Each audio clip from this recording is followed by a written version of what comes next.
শুরু হয়েছে কাউন্টডাউন। দিন কয়েকের মধ্যে ঘোষণা করা হবে লোকসভা ভোটের নির্ঘণ্ট।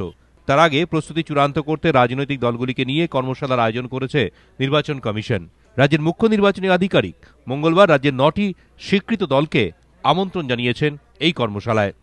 ইলেকশন কমিশনে যে লেটেস্ট ইনস্ট্রাকশনসগুলো আছে বা ইম্পর্টেন্ট যে গাইডলাইন্সগুলো আছে যেটাকে মেনে নিয়ে নির্বাচনটা করতে হয়, সেখানে ওদেরকে সেন্সিটাইজ করা হচ্ছে।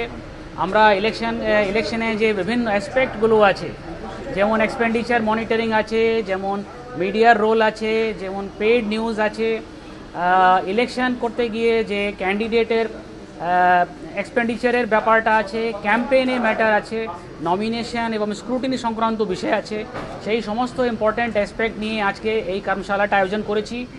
এবারের ভোট কিভাবে পরিচালনা করতে চায় কমিশন, রাজনৈতিক দলগুলির কাছে তা স্পষ্ট করা হবে এবং ভোট সংক্রান্ত খুঁটিনাটি সমস্ত বিষয় উঠে আসবে এই কর্মশালায়।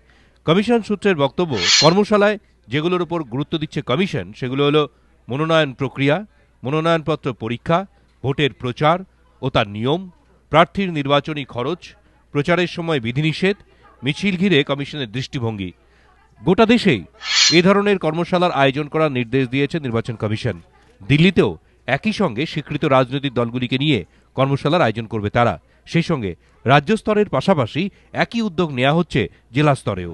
দীপক ঘোষ, এবিপি আনন্দ, কলকাতা।